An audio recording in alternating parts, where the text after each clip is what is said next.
Hey, everybody, you're tuned in to talk everything CBP Connects San Diego. Half networking, half education. CBP Connects San Diego is our first West Coast workshop happening December 10th, 11th, and 12th. It's going to feature 14 educational sessions, 3 nightly receptions at AleSmith Pure Project in North Park, a trade show, plenty of coffee, daily lunches, and more.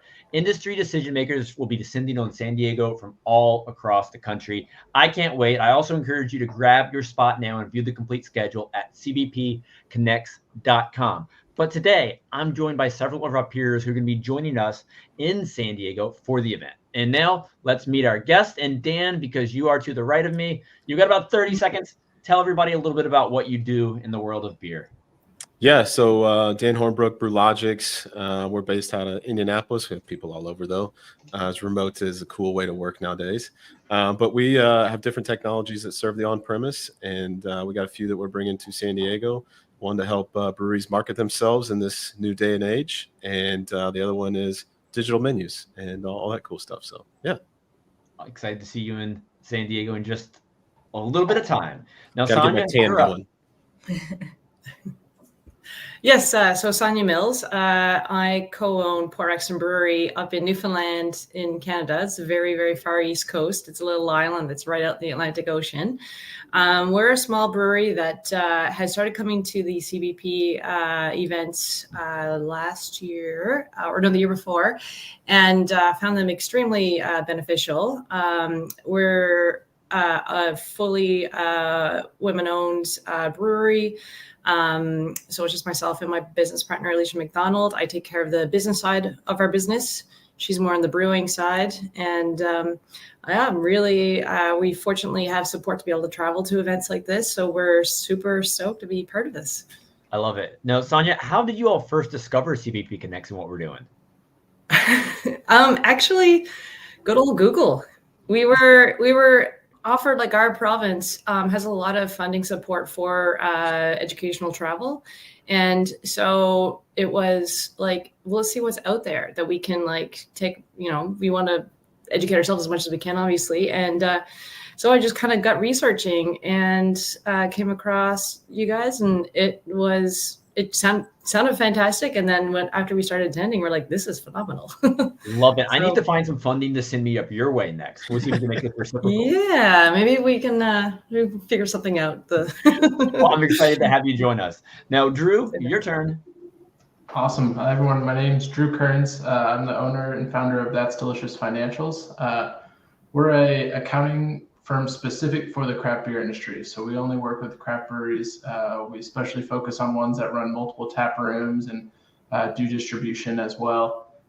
Really, where we come into play is we provide an entire accounting team for the price of a staff accountant. So we're mindful that a lot of breweries can't afford an entire accounting team, but it's important to have that staff accountant all the way up to fractional and CFO advice. So that's what we do. Right now, we currently serve California, Arizona, Colorado, looking to meet many people across the country. And we've been at a lot of guild conferences, but we're excited to be at CBP because we know it's a little different.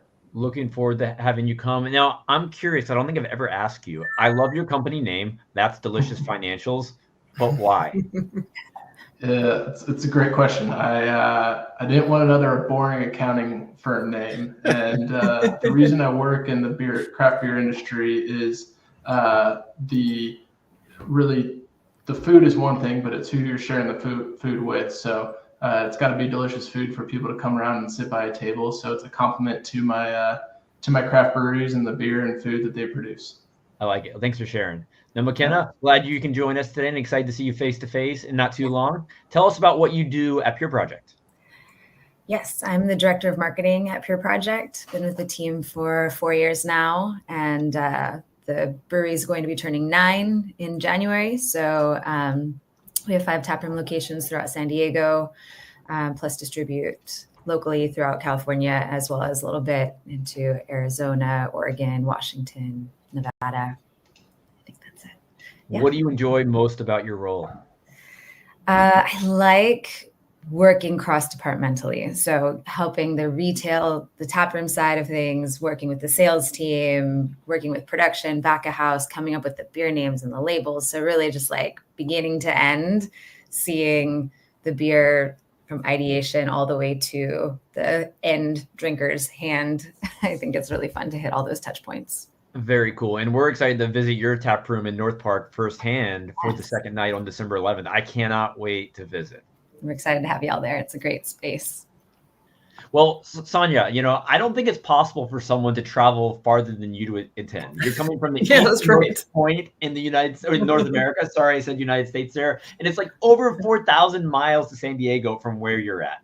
You had mentioned that other people on your team had come to CBP Connects before, which is awesome. We love that. But what motivated you to register this time versus sending someone else on your team? I think based on the feedback I got from our other team, folks who did attend, that what I do in our business, this actually feels like it's going to be probably one of the most relevant events for myself to attend, because as I mentioned, I take care of all the business side of everything, and we're a very small team. We're 6 kind of core managers.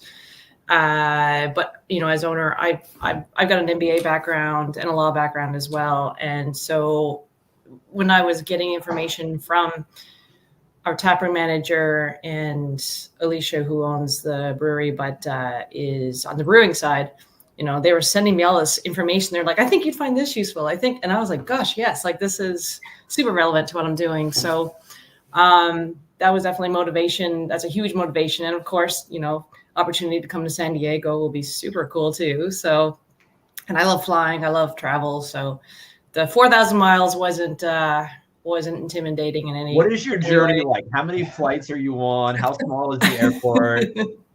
I think I'd have to double check, but I feel like it's the better part of a day of travel. I think I'm leaving Newfoundland at like 5 o'clock in the morning, and we get into San Diego. I don't know if it's like early afternoon, but there's also a 4.5 hour time difference. So you can tack that in there. And I'm going through, I think we're flying through Toronto, and I can't recall possibly a change in Chicago. Had to double check. Well, we owe you a beer when you get there.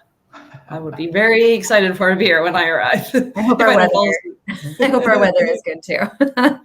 I'm sure it'll be a little bit warmer than here. Yeah. It's just above freezing here, so it's going to be welcomed. Yes. Mm-hmm. So Makenna, I mentioned we're hosting our night 2 reception at your spot, but I'd love to hear why you're excited for CBP Connects to come to San Diego, and you personally, what you're looking forward to get out of it. Yeah, I think with all of these types of conferences, it's just great to create community or strengthen the community that already exists. And I just find that every time I attend an event like this, I either, I meet new people or I meet people I've been emailing with or have been connected with in some way, and I get to see them face to face. So I really love that aspect of it. And of course, learning from each other, because people have been where we are going, or we are somewhere ahead of where someone else is going. And so that's what's so cool about the beer industry. I feel like, having worked in other industries that are not as supportive, I love that spirit that exists. So when you want to learn, Makenna, are you going to other conferences? Are you reading books? Like, what's your kind of go-to to kind of fill that void in your life? I'm trying to go to more conferences. That's like my intention for this coming year. So I go to locally, our San Diego Brewers Guild conferences, but I'm really trying to branch out. And so this is my first time at a CBP conference. So I'm excited. We're excited to have you, but you are very lucky to have the San Diego Brewers Guild in your backyard. Mm-hmm. It's a great, they're very active, lots of information and knowledge that they can share. Love it. Now, Dan, you've been to quite a few CBP Connects before. Is this going to be do you have perfect attendance? Oh. If you do, I might need to give you an award, because this will be number 6 for us. I feel like you're at 5. I'm counting 4. Are you counting lanyards on your wall? That's what I did. Yeah. I think I got 4 that I'm seeing just up front. But yeah, I've been to a few. They're great. I think you guys all just hit on the exact points of why I go back and continue to go back. Yes. What are you looking forward to this go round? I mean, what Makenna said, community, continuing to evolve. I love being a part of it first and foremost. To reiterate what she said, like I learn every time I go, and hopefully I transfer some knowledge to some people as well when I'm there. But it's exciting. I mean, hats off to you, Andrew. But there's always something new every time to learn, and I think that's the most empowering thing. We go there as as an affiliate, as a supplier to promote what we're doing here. But I come away as a leader, in BrewLogix, I come away learning stuff to make BrewLogix better, from these conferences. So I come away with stuff and hopefully I'm giving back to at the end of the day. No, I like that. And last time you and your teammate, Josh Lindsay, really gave an engaging, insightful, well thought out session, which I absolutely love. We got a lot of great feedback from it. You're not speaking this time, but you've been doing a CBP Connects. What can people expect on the education side of things? Interaction. I think that's something that you're not just being preached to. I think there's a lot of interactive elements. I can't say I'm perfect on my attendance in the interactive elements there, but it is fun. And I'm not trying to give away all your secrets, Andrew, but you don't start with the people that you walk in the door with. You get kind of shifted around and you get to meet new people, and it's a great icebreaker. And again, everybody's just so dang welcoming in the community. But the speakers come from a real perspective, a real point of view, a real experience. And I think that's the most impactful thing is you have people that have, been through some of these, ruts or trenches that someone else might be in, and they're there, offering their help and willing to help you. And it doesn't just stop at the conference, it extends past that as a true community. Yeah, I mean, you're going to engage with the speakers and those around you during the sessions, at the receptions. In a perfect world, just like Makenna said, you're going to meet people you want to stay in touch with following and have someone you can reach out to with that crazy tap room question you have, or the marketing question, or that financial thing you need Drew for. So that's really the goal here, to build those relationships. And Drew, Dan set the stage pretty strong for the high level of presentations being given at CBP Connects. And you and your counterpart, Jeremy Carney of Central Coast Analytics, are going to be talking. Tell us a little bit about what you plan to teach everybody and go through this go round. I'm hoping to see that interaction come out and play because I don't know, it can feel pretty boring to listen to a financial speech. It feels really boring giving one sometimes. So kind of getting everyone's hands dirty and kind of along the lines of what everyone else said, bringing some vulnerabilities. It's a pretty tough time financially, but there's still plenty of business out there. So coming in, being open about what's working, what's not working, and so we can all leave a little bit better and have some strategies to go out there and keep the profit flowing is what we're hoping to help people walk away with. No, I can't wait, Drew. No, a weird question, and I feel almost bad asking it. Have we met in person before? No. Okay, I didn't want to assume that we hadn't, because I don't think we had, but we know how it is when you go to some other events. You meet 1,000 people in one night and forget you met someone. So I'm excited to spend meaningful time with you because we've got to know each other pretty well on the internet. Yeah, I mean, you're making me second guess it, but no, I don't think so. I think it's always been in this box. Have you been at a CBC the past few years? Because there is a chance, perhaps we could have been in the same room. I've stayed away from CBC. Well, we'll see you in San Diego. And I'm curious, for all of you right now, are there any industry trends that are really exciting you that you're excited to talk to some others about? Drew, I would love to hear from you, especially with some of the, and I know Jeremy is hearing some of his data. What are you pulling out from the data? I'm curious about that. Food's doing really well. Food's holding up. People still need to go out and eat. And when people see that your establishment is tied to a artisanal production brewery, they tend to drink more beer. So people still want to go out. People still want to have that kind of food experience, have that time with their friends. But it seems like when we attach it to food and good intentional food, it's bringing people out a little bit more often. Makenna, what are your thoughts on that? I went to your website before we hopped on this call, and the first picture I see is like a beer meets ice cream flight, or something like that. It looks amazing. Go to the Pure Project website. It looks delicious. That's delicious, I guess. But so how does food play out in your models? yes, that it's definitely something that we're trying to integrate more into all of our tap rooms. Not all of them, some of our tap rooms are in a busy city center and you can bring food from outside. But for some of the other ones that are a little more stranded away from food, trying to integrate food, we just introduced empanadas at one of our tap rooms and we're looking to bring that into another, because definitely the food component, we saw that also during COVID, when the permits were a little bit looser, we were allowed to have food pop-up vendors. And now that those permits and licensing have expired, so trying to find the legal ways to bring the food back into the tap rooms, because we definitely saw it benefit us at that time. And I was looking at the agenda for like how to make money in a declining industry. And so I think that like food, and then what are the other things, what are the other ways that breweries are expanding, non-alcoholic wine, other beverage options that aren't beer. How are those things playing in as well as food? I'm curious to hear. Yeah, and you shouted out Sam Holloway with Crafting a Strategy. He'll be giving the talk, How to Make Money in a Declining Industry. If any of you haven't been exposed to Sam Holloway and Crafting a Strategy, so much insight coming out of what he does. Just search Crafting a Strategy. I know I can't wait to learn from him. Him and I have been in touch 7 years. We've never met in person. So I think, Drew, he's got us beat for a length of time. But I can't wait to learn for topics like that. Now, you mentioned, just trying to attract new audiences to tap rooms and get them spending more money. Sonja, at Port Rexton, you all do gluten-free beer. Is that something you've done all along, or how does that play out to help your tap room kind of welcome more types of guests? So we started that in 2019, right before COVID. Just a little backstory. Alicia, my business partner, got diagnosed with celiac disease in 2018. We started the brewery in 2016. So we had 2 years of just sailing with gluten-full beer. And then she hit her diagnosis, and,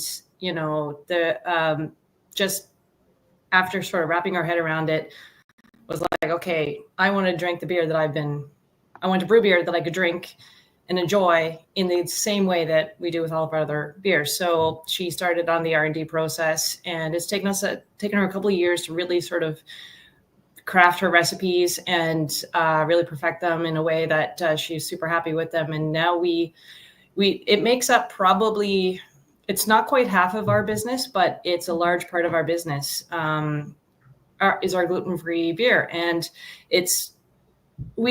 I literally just 2 days ago just got somebody reached out to us on social media, thanking us if they got to try our gluten-free beer for the first time, traveling to Newfoundland. They're celiac, and they were like, "This is the best gluten-free beer." They were just so excited to be able to access it. And we try to be creative with our recipes so that people have the similar experience that you would with the rest of the craft beer. So that's actually something I'm really looking forward to see, if there's much of a gluten-free industry in the San Diego area. But yeah, it's been fantastic for the whole province, for all of us. But that's the only place you can get our beer is in our province at the moment. So awesome to hear about the success of that. Now, Dan, you started asking the questions. Now I'm going to throw the question back to you. You're asking everybody else for the data and trends that they're seeing. Other than food, wearing your BrewLogix MarketMyBrewery hat, what neat things are you seeing these days? Yeah, we've, through our mobile app, our consumer app, BrewDB, one of the things that we've seen happen, a couple of years ago, people were really planning out their weekend trips to the breweries, Wednesday, Thursday, and then really Saturday, it kind of fell off, and Sunday really fell off the cliff. But we started seeing that trend where people are actually more active closer to the Friday, Saturday, Sunday throughout the day. I think there's some things that lead to that people are a little more spontaneous nowadays than planners. I think there's a lot more breweries around, so they can just kind of pick up like, hey, today I'm with this group of friends, and we want to hit these type of breweries and tap rooms. So we've seen that kind of shift of more I don't know how to say that, spontaneity. Can you spell it? I don't even want to take a chance. That's just mean. That's on the spot. But yeah, we've seen that trend. People are building routes, so they're hitting a couple different breweries at a time versus just one stop, which has been a very fun insight to find. And there's a lot of insights that we're kind of digging out, and we continue to kind of mine those things. But that was the one that really stood out to me, just seeing that shift over a couple years. Especially with coming off the back end of COVID, where I felt like there would have been a little more spontaneous action going on around COVID, but there wasn't. It was well planned. Dan, that's super interesting. Are you seeing that tourism is driving a bigger role in breweries?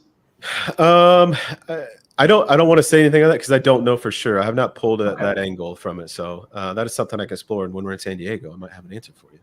Yeah, no, I picked that up from one of the Brewer Association surveys. And so we've been trying to dig up hotel vacancy rates and comparing it with our sales data because we're getting kind of that feeling that we're getting a lot more when tourism is high, our brewery sales are in line, if not even higher. So that correlation seems to be there.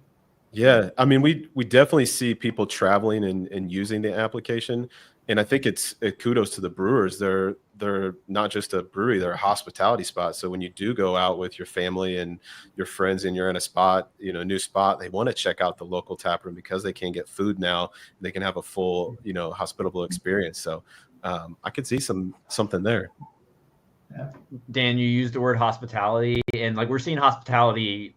That word so much lately, but it kind of blows my mind. Even until fairly a few years ago, I wasn't using it as much. And half of what I do is preach about the importance of great hospitality in the industry. But you're right. I mean, we're in the hospitality business these days.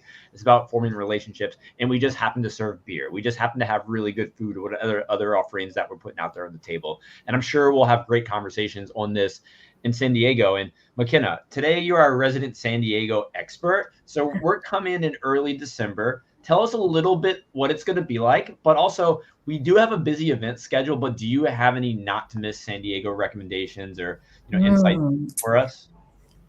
Let's think. We'll already be at Pure Project, so we've got that covered. You got the Pure Project thing covered. I mean, we are not far from Balboa Park, which is like the crown jewel of San Diego. It's just, thousands of acres of beautiful gardens and museums and cafes. And so I would say if you got time to stretch your legs, walking through Balboa Park would be a top recommendation. There's so much good food. There's obviously a lot of good beer in San Diego. So I don't know. Pick your favorite breweries and make sure to extend your trip by 1 or 2 more days is probably what you're stay a little bit longer. Yes. Can I add one from experience from San Diego? Yeah. Go for it, Dan. I don't want to take away from Balboa Park, but Mission Beach is it's epic. It was epic for a Midwesterner to go see that and see a sunset. You have to see a West Coast sunset. That's good. That's good perspective because I'm I see it every day, but you're right. The sunsets are really unmatched. So, does everybody know what a green flash is? I learned this while I was out there last time. Was that right when the sun just hits the horizon, or just drops? Yes, it's very rare to actually see a green flash, from what I understand. But the guy telling me about this was getting emotional, telling me about his experience seeing it. So I've not seen one, but I'm dying for this emotional experience, though. We'll have to schedule a night to share that moment together, Dan. With a beer. So Dan, just speaking general CBP Connects, any other tips for planning, take it however you wish. How should people prepare for the event together? Oh man. Be ready to chat. Everybody wants to talk and I love it. And we're all industry professionals, so just take it easy and pace it out and enjoy your trip. Yeah. Take notes, make contacts, follow up, and continue to bolster that network. Drew, how about you? Any good tips for planning for a workshop conference like this? I think it can be difficult to go into a conference any time, being open and vulnerable about what you're struggling with. But the people who I see having those open conversations and being honest, I think take the most away from it. And they're open to change. They're open to new ideas. And so just coming in, being a sponge and wanting to meet as many people as possible is the way I always come in. Yeah, that's great advice there. I think so often we just get stuck in our own little bubbles, and it's important when we have the opportunity to connect with people like ourselves, but from all across the world, that we share and we make the most of every moment. Yeah, bring your golden retriever energy and just go and meet everyone. I like it. Sonja, how about you? When you plan for an event like this, do you have any tips? Gosh, it's Is there anything in your suitcase that you have to pack? Let's start there. Like, is there that one thing you always travel with? Ooh. I try to travel as minimally as possible. So there's actually not a lot in that suitcase. I usually get to an event and I'm like, oh, we should have brought some of our beer, because there's always, people asking about it, or especially the gluten-free if you want to try it. So I'm always like, I just will bring a carry-on. It's fine. And then I get there and I'm like, I really should went. Anyway, so I think, no, this time I am going to bring some beer if anybody might be interested in trying some. But other than that, I'm going to just take it all in and be that golden retriever. And yeah. I think someone may or may not have bought some Port Rexton beer to Charleston when I saw you all. Probably. Okay. And I think I tried it and I believe it was quite good. Good. Awesome. Great to hear. So Makenna, when we're coming to Pure Project, everybody has that beer on tap. That's the go-to. Like, what is your go-to that hopefully will be on when we're there for too long? Oh, yes. Well, we'll have Tropical Mist is probably our number one selling. That's always on. That's our misty citrus blonde ale. So that's there. We've got our murky IPAs. That's what we affectionately call our hazies, our murkies. So we're known for those. We'll definitely have some solid 3 to 4 solid murkies on tap too. So, and some gluten-free options. So love it. Yeah. Cool. Bring a jacket, because it is a lot. It's got like backyard beer garden vibes, fire pits, but it can get a little cold. So like, what's cold to someone in San Diego? It's not cold. Sonja had like snow on the ground this morning, I think. I know, I was wearing a down jacket. You'll be like in a t-shirt. You'll be fine. But wow. Okay. I'm excited. Yeah. I think I think when it gets, people complain here when it gets under like 60 degrees. So cool. All right. Yeah, in Virginia, where I'm at, we've had about 2 weeks straight of mid-60s, 70s weather. It's been awesome. So yeah, light jacket is what I've been rocking. I can't wait to do San Diego in December. Yeah, it's be good.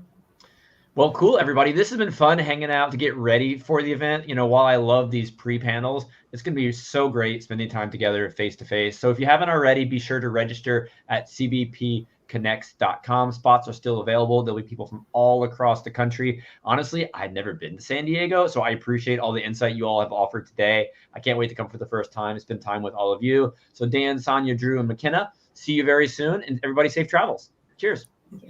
Thank you very much. See ya.